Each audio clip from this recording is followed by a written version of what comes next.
Can we give God a hand clap? Does he deserve the praise? I can't hear you. Does God deserve the praise? Yes, he does every day because God is good. He is a good God. We serve him, we praise him, we thank him, right? I want to say thank you so much to Brother Cole, to Brother Raji, to the church, to the pastors for allowing me to come today. I bring you greetings from my church, which is First Baptist Church of Bayshore. And as Raji said to you, I've worked with B&I many times in first-time homebuyer classes, with credit counseling. I've been in the business for over 20 years. Can you tell? I tell my son, I'm going to tell you a story very quickly. My son is 20 years old. And 20-year-olds, they know everything, right? Okay. So, he wanted to buy a car for the first time last year. And I said to him, son, you're going to wind up getting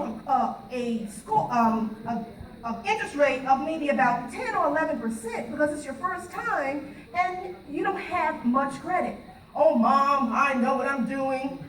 I said, okay, son. I said, listen to your mother. I have a little knowledge in this area. So we went in and the person started talking about the credit and so forth. But what did he say? You're going to get 11.99%. So we backtracked, and I started to explain to him now he wants to listen. So what I said to him is that, let me tell you what your grandmother said to me many years ago, and that is that in order to get what you need, you have to have what? Good credit. Let me hear you say, good credit. Good credit. One more time. Good credit. Exactly. Because credit will take you a long ways. It will help you to get that insurance policy that you need. Am I right? Okay. It's going to help you to get that car that you're thinking about. It's going to help you to get the home that you're thinking about. So the foundation has to be right. Let me hear you say foundation. And the foundation is what? It's credit. Exactly. So you got to start with the foundation. We don't want to skip over anything. So to take you back to the story, after my son came back and said, okay, Mom, what do I need to do? We got him a secured credit card. I gave him $250. He got a secured credit card. I let him hold that for 6 months. Then we got him, I added him on as an authorized signer to my credit, because you can do that if the person has good credit and you become an authorized signer, that will help to boost your credit. Did you know that? Okay, I'm glad I was able to give a little bit of knowledge. Good. So now, after 6 months, we decided we're going to go back to that same place to get a car. And so we go in, and people looked at us. Oh my gosh, remember this young man. Well, now his credit score, unbeknownst to them, had gone from a 636 to a 701. So now I know that we can go and get him a car, and we go in, I show him the letter, and they actually were astounded, and because he was pre-approved for $17,000. And the interest rate was 2.09. So now they are astounded. He's happy. We walk out. He leaves with his car. And he says to me, Mom, I want to say thank you. And he said to me, he said, so if you need me to come to any of your events, I'll be there. which made me feel good. So now what's the foundation? Credit. I can't hear you. Credit. Exactly. Please start with this. When you are thinking about anything, buying a car or anything, I told you that story because the story is true. You have to start with learning how to budget. You have to understand that you have to have your foundation in order. And your foundation means that you have to start thinking about, who am I? Who here likes to have dessert after dinner? Just raise your hand. You like to have dessert after dinner? Who here likes to have dessert before the dinner? Oh, raise them high. There's a couple of people who want to have the dessert before. See, the beautiful thing is that people know themselves. She said, I want to have my dessert first. And when you know that about yourself, it means you can't walk into a store. Here's Macy's. Oh, I need that. Oh, here's Kohl's. Oh, I need that. Well, I got to have this. When you know about yourself, you can start to pull yourself back and say, you know what? I have a goal. Because you have to have a plan, and you have to work your plan. Plan your work and work your plan. Let me hear you say, plan your work Plan your work. and work your plan. And work your plan. Say it like you mean it. Plan your work. And work your plan. Because if you plan your work and work your plan, all the things that you want to achieve, you will conceive. Because God says to have faith, right? And by our faith we shall be saved. So we will be healed. Now, we have to remember that as we take our budgets from infancy to childhood, we start out with our foundation of paying ourselves first, because when we get our checks, 30% of it is going to taxes. Then that leaves 30% to pay your bills, your debts. And the other 30% is really housing expenses. So start out with knowing yourself, what you're going. If you know that you're the type of person who wants your dinner first, and you're gonna go to Macy's and take first, start out by saying that I can't go into the store. I say a prayer. I know you think it's crazy, but I do. Because I'm gonna tell you how I saved $5,260 in 1 year. In 1993, I always would buy Tahari. You know Tahari suits? Are they expensive? Yeah. Yes, they are. Harvey Bernard. Yeah. I knew every designer. That's all I wore, because I was strutting. Woo, Miss Thing. Okay. So I moved to New Jersey, and I went into I went to the cleaners, and I took all my expensive clothing into the cleaners. And I'm gonna tell the story just like it is, because the woman, the cleaner, she was a Korean woman. She took my clothing, she looked at it, ooh, nice.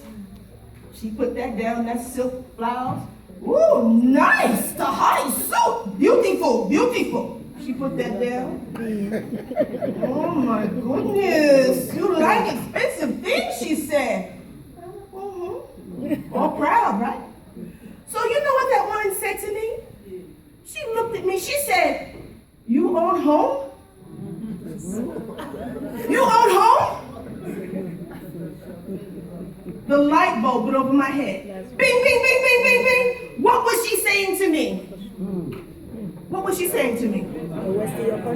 Where are my priorities? Yes. Where are my priorities? I have all these expensive things. I lived above that cleaners, and I don't have a home. Okay, I got smart quick. So that year in 1993, I decided that I was not going to take any more clothes to the cleaners. I wasn't going to buy any more clothes either, because I had enough. That's right. So I started to learn how to rework everything I had. Pants, jacket, whatever. Suit number 1 became 3 suits. I bought 10 blouses. Everything I had, I just kept it, I washed it, and I did not take anything else to the dry cleaners. And those Tahari suits I left to the side. I started washing my Harvey Bernard suits, believe it or not. I started washing them. That year I saved $5,260. What did I do with that money? That became my down payment. Down payment. Wow. Amen. Amen. That became my down payment. And my brother, my oldest brother, praise him, he's not with me anymore. He matched my $5,000. And that became my down payment for a co-op in Forest Hills, Queens. And that's how I bought my first place.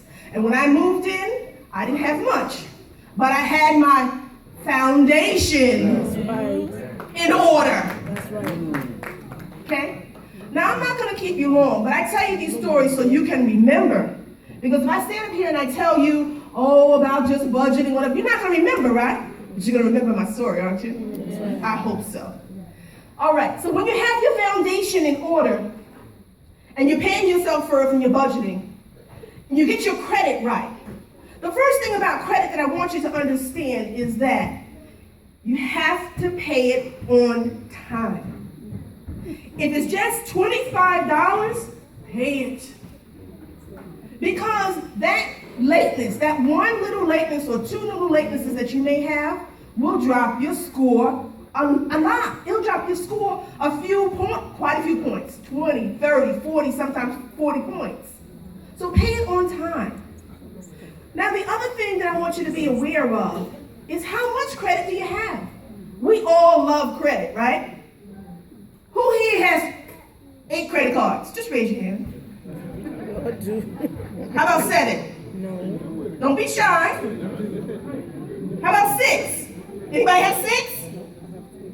5? Nobody here has 5. See, at least somebody raised their hand for me. How about 4? Okay. 4? 3? Anybody have 3? Yeah. Okay. 2? Okay. Fabulous. You know, the truth of the matter is that it's really, you heard the saying that knowledge is power. Knowledge is not power. You know why? Why? It's not that knowledge is not power. It's what you do with the knowledge. If you have the knowledge to manage 8 credit cards, then you're okay. If you do not have the knowledge to manage those, then you're not okay. Okay? So what is credit? Credit, it is our what? Foundation. So now we are coming from our foundation to understand that we have to be able to manage what we have. If you have a credit line of $1,000 on one card and you owe $800, does that affect your credit negatively? It does. Who said yes? Who says it doesn't? Who says it does not? Anyone says no? Okay, you're right. It does. You must keep your credit below 40% of that line. So if your credit line is $1,000, you must keep it at $400 and under. I told that to a couple just last week, and she paid it down because her credit score was at 626. I said, pay it down. I said, I guarantee it's going to bump right up. She paid it down. I ran the credit 30 days, and about 2 weeks after that, her credit went from a 626 to a 652.